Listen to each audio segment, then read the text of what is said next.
लेकिन जो कठमुल्ला है, जिसे कह लीजिए आप, शब्द गलत है, लेकिन कहने में गुरेज नहीं है कि हाई कोर्ट के जज होकर के आप ऐसा बोल रहे हैं। कानून तो भैया बहुत संकट से चलता है। इलाहाबाद हाई कोर्ट के जस्टिस शेखर यादव के बयान का सुप्रीम कोर्ट ने संज्ञान लिया है। शीर्ष अदालत ने इस मामले में इलाहाबाद हाई कोर्ट से जवाब मांगा है। दरअसल विश्व हिंदू परिषद के कार्यक्रम में जस्टिस शेखर यादव ने कहा था कि देश बहुसंख्यक के हिसाब से चलेगा। अपने आधिकारिक बयान में सुप्रीम कोर्ट ने कहा कि समाचार पत्रों में छपे इलाहाबाद उच्च न्यायालय के वर्तमान न्यायाधीश शेखर कुमार यादव के भाषण का संज्ञान लिया है।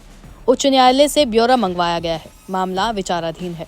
मीडिया रिपोर्ट्स के मुताबिक वकील और NGO campaign for judicial accountability and reform के संयोजक प्रशांत भूषण ने मंगलवार को चीफ जस्टिस ऑफ इंडिया को एक खत भी लिखा था, जिसमें इलाहाबाद हाई कोर्ट के न्यायमूर्ति शेखर कुमार यादव के खिलाफ कार्रवाई की मांग की गई थी। ये मांग जस्टिस यादव की तरफ से विश्व हिंदू परिषद के एक प्रोग्राम में की गई टिप्पणियों को ध्यान में रखकर की गई है, जिस पर एनजीओ ने न्यायिक नैतिकता का उल्लंघन करने और निष्पक्षता व धर्मनिरपेक्षता के संवैधानिक सिद्धांतों का उल्लंघन करने का आरोप लगाया है। पत्र में भूषण ने कहा, न्यायमूर्ति यादव ने समान नागरिकता संहिता यूसीसी का समर्थन करते हुए बयान दिया, जबकि विवादास्पद टिप्पणी की जो मुस्लिम समुदाय को निशाना बनाकर की गई। भूषण ने पत्र में आरोप लगाया कि न्यायमूर्ति यादव ने मुस्लिम समुदाय के खिलाफ अक्षम्य और अमानवीय गालियों का भी इस्तेमाल किया, जिससे इलाहाबाद हाई कोर्ट के जज के उच्च पद और पूरी न्यायपालिका की बदनामी हुई है और साथ ही कानून के शासन को कमजोर किया है। 8 दिसंबर को इलाहाबाद हाई कोर्ट के लाइब्रेरी हॉल में वीएचपी के कानूनी प्रकोष्ठ ने एक कार्यक्रम का आयोजन किया। इसमें उन्होंने कहा कि समान नागरिकता संहिता का मुख्य उद्देश्य सामाजिक सद्भाव, लैंगिक समानता और धर्मनिरपेक्षता को बढ़ावा देना है, जिसके एक दिन बाद न्यायाधीश का वीडियो सामने आया, जिस पर खूब बवाल हुआ। अपने बयान में यादव ने कहा था, मुझे ये कहने में कोई संकोच नहीं है कि ये हिंदुस्तान है और ये देश यहाँ रहने वाले बहुसंख्यकों की इच्छा के अनुसार काम करेगा। ये कानून है। ये उच्च न्यायालय के न्यायाधीश के रूप में बोलने के बारे में नहीं है, बल्कि कानून बहुसंख्यकों के अनुसार काम करता है। इसे एक परिवार या समाज के संदर्भ में देखें।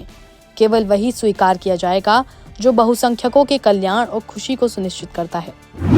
जब वीडियो वायरल हुआ तो सियासी गलियारों में हंगामा हो गया। एआईएमआईएम प्रमुख ने ट्वीट कर इस पर आपत्ति जताते हुए कहा कि जस्टिस एसके यादव का ये भाषण देश के कोलेजियम प्रणाली पर आरोप लगाता है और न्यायालयों की निष्पक्षता पर सवाल खड़े करता है।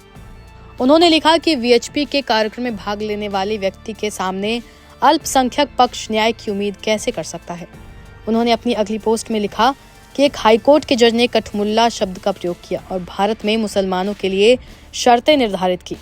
हैदराबाद के सांसद ने अपनी पोस्ट में restatement of values of judiciary life से कुछ हिस्से भी साझा किए, जिसमें न्याय व्यवस्था में शामिल जजों को अपनी भूमिका और व्यवहार को लेकर सजग रहने की सलाह दी गई।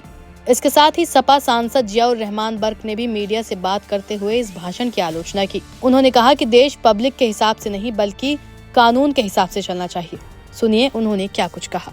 मैं कतई इस बयान के इसलिए खिलाफ हूँ क्योंकि जो हिंदुस्तान हमारा प्रदेश और देश जो चलेगा वो किसी माइनॉरिटी और मेजोरिटी के हिसाब से नहीं, बल्कि वो चलना चाहिए कानून के हिसाब से, संविधान के हिसाब से। जो हमारे देश का कानून संविधान है और पब्लिक के हिसाब से अगर प्रदेश और देश चलने लगेगा तो फिर हमारे कानून का और उसका मतलब संविधान का क्या मतलब रहेगा।